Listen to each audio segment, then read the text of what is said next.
glass itself being created like that. So that's the glass, done.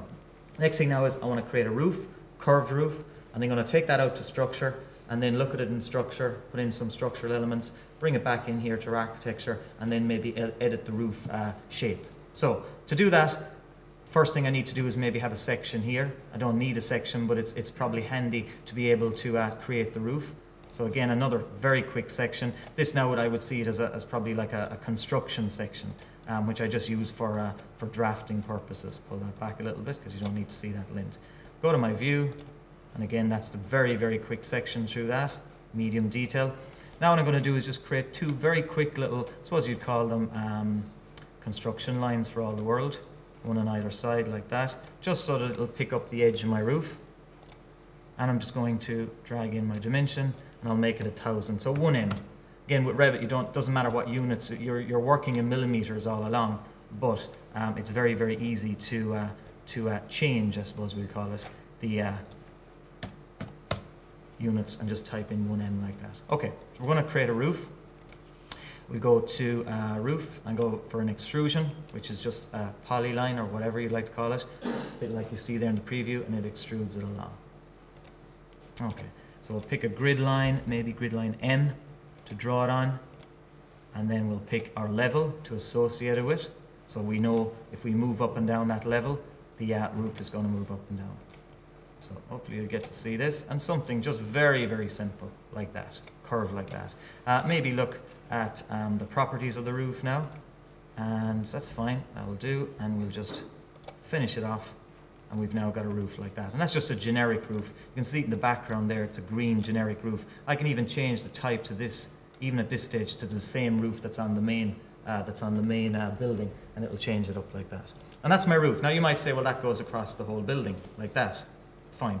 That's just because of the extrusion. But it's very, very easy now to just grab the edge of that and just drag it in. I'm going to eyeball it for the moment, and I'll just drag that one just out beyond the walls like that. So just so that I can miss the walls like that. And that's my roof done. So you can see we're building up in plan. We have a site plan, we have a roof plan, we've got a section, just from that much information. And lastly then, to make it look a little bit better, because the glass is coming right through it, we're just going to attach the glass to the roof, and it should just clean up the glass, and it curves it like that. So you'll see it there in the background, done like that. So now my glass curves up, and I'm getting a better readout. So that's the architectural side. That's kind of where I'm at with that extension. I can now pass that on to the structural engineer. So I'm going to do a very quick save on it, like that. And then we'll jump into Revit Structure. And as you can see, that's his structural model so far. So again, John mentioned this about what the structural engineer needs and what he gets. Separate from architecture, he will create a stick model. So those brown and green lines, not green because I have it highlighted, but those brown and orange, and there would be blue on the columns, that's the stick model. That's the model that gets analyzed, that gets taken out to something like robot structure analysis, again another Autodesk product for analyzing finite analysis. That's what we would use, but the model is linked out. What I mean by that is under my add-ins here, I've got linking straight out to structural analysis, you know, linking out to AutoCAD detailing, which John mentioned for fabrication. You can take the full model out and do your details and fabrication drawings inside in that without having to redraw it. Okay, so again, very, very quickly, we link them in. Now, there's a whole thing here about how do you approach, people ask this question, how do you approach Revit? You know, do you use one single model? Do you have separate models? And that does depend on the way, I suppose, the contract is set up, how people want to share information, how live do they want their information to be. Revit can support it. It can have one single model, or it can have separate models that link together. It's how you want to set it up.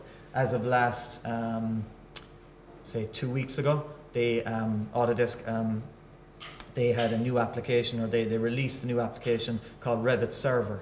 And that has helped us a lot, because now that allows us to use an Autodesk product to share Revit models over the WAN.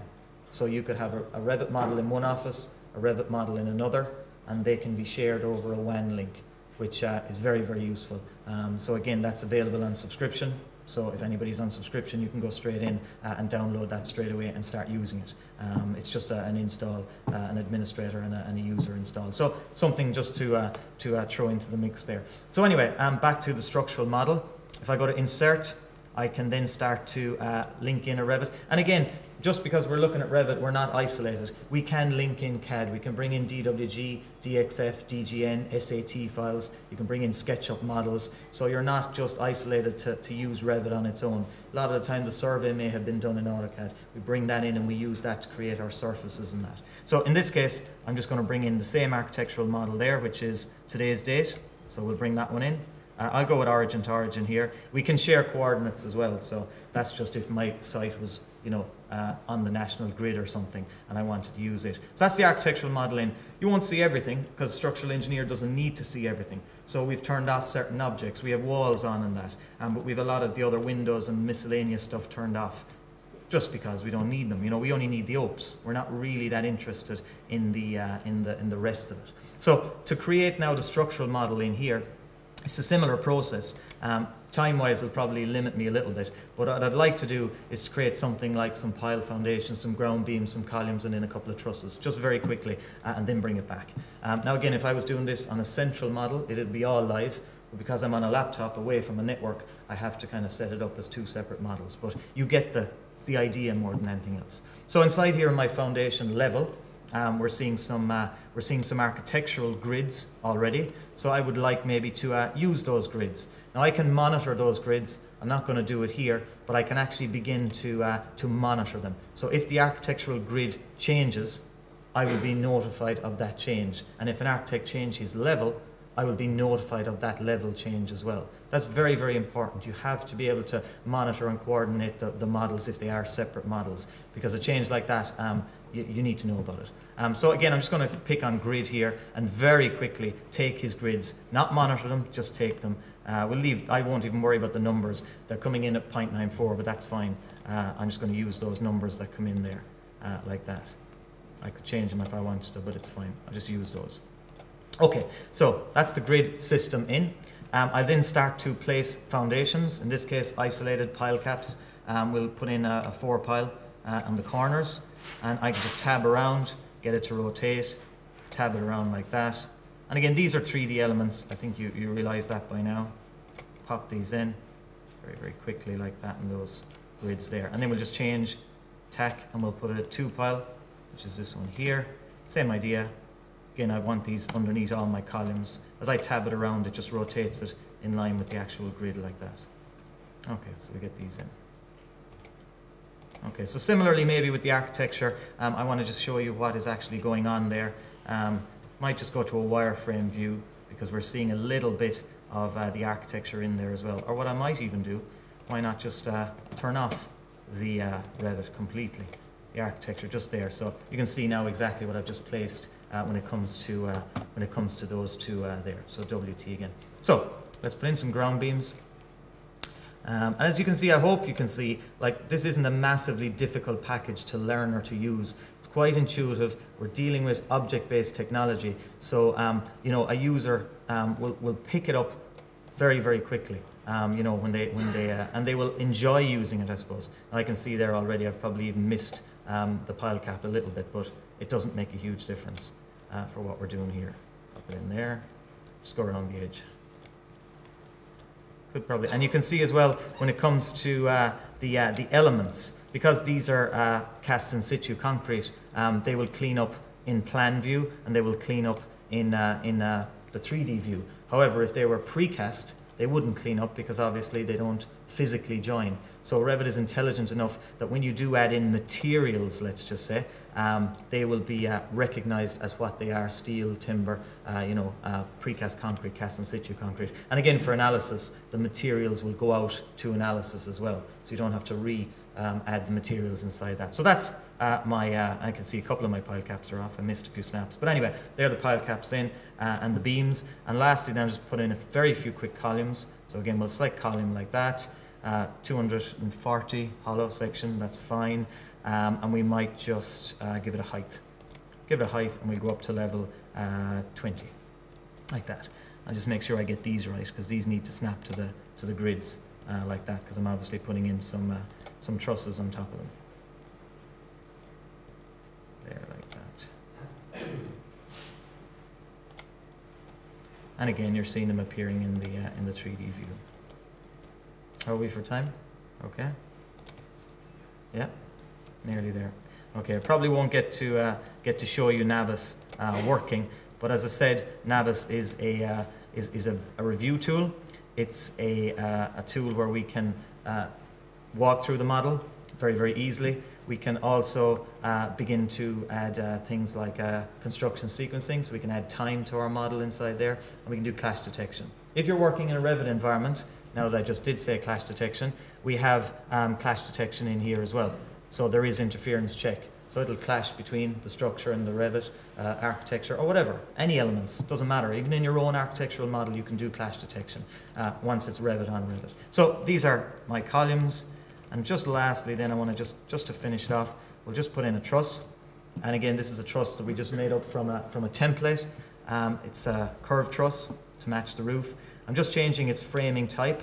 So I'm saying I want it to be 193 circular hollow section. And again, I'm not just picking these. Okay, I'm picking from a small list here, but these are fully, functioning steel sections from the Euro codes, which are new even now, or from traditional section sizes. So if you were to go into the library, there are thousands of steel sections in there. I just happen to have a few loaded in this product. So again, top chord, web chords, diagonal, fine. Say OK. And I'll do this in 3D then. We'll just snap to the top of this guy here. We'll snap to the top of this one, and it will draw in the truss like that. Okay, so it's just drawn in the truss. Probably my circular section is a little chunky, let's just say. It's not that fine, it probably doesn't need to be that. If I want to check, is that a little bit overdone, then I would probably take it out to something like Robot and do that in there, Oops, I don't know what I clicked on there. I think I clicked on a base point. I should be a bit more careful as opposed to just talking all the time. Yeah, let's get him there. That's a bit more like it. I'm just popping in here. And I mean, honestly, to create that truss, it probably takes, inside in the wizard, about 2 minutes. There's a wizard there. You just draw where you want the chords to be, and then it will draw them in for you. And just get that guy there as well. Okay, so that's my structure done. That's as much as I have time for. But while I was placing that, all the analytical was being created there as well. So if I went wireframe, you can see now all the analytical representation of that truss is in there just by drawing it, which is important for the structural engineer. Very quickly, we'll save that off, and we will go back into architecture. Again, as I say, if this was live with a single model, I wouldn't have to be doing this. And then we'll just reload it back in, or even load it. So we'll go back into, let's see if I have it in. I don't, so I'm just going to load it back. Link Revit, same one as today, structure, primary school structure, today's date, origin to origin, bring it in. So we can now begin to see it inside. So that's it. You might say, where's the truss? Well, it's just my level of detail. So once I put on my medium level, it's sticking out through the roof. So obviously the structural engineer had to create a truss. For that span, there were certain parameters in there that I had to put in a specific curvature. So again, to fix it in here now, but it's obvious. It's very obvious inside in a 3D. In a 2D, it may not be that obvious. Unless somebody brings the sections together and views them, it may not be that obvious. So that wasn't my section. That was just another section. Is it this one? Yeah, that one there. So that's what I'm working with at the moment. So very quickly, just to finish it up, I'll take the roof that I created. I'll edit its profile. I might as well delete its profile because it's no good to me now. And we'll just pick the line of the truss. So it'll actually pick up. I'll give it an offset because the roof is 300 thick. I'll put it in at about 400 offset. And we'll go for something like that. That's my new. I can drag out the edges to bring them down to the same eaves height if I wanted to. Again, the two lines I put in, they're not really needed now. Finish it off, and you can now see that I'm now taking the profile of the truss, and if I go back to my 3D view, it's been fixed. So it's only a very simple bit of coordination, but it's something that that is possible in a 3D view like that. So I think that's probably me done. I want to show you Navis, as I say, and even a bit of Ecotech. There's so many products in there, and you need to, I suppose, see a lot of products to see how BIM actually works in reality. So thanks very much for listening, and I'll hand you over to, who's on next? Is Ralph, is it? To Ralph from Architects.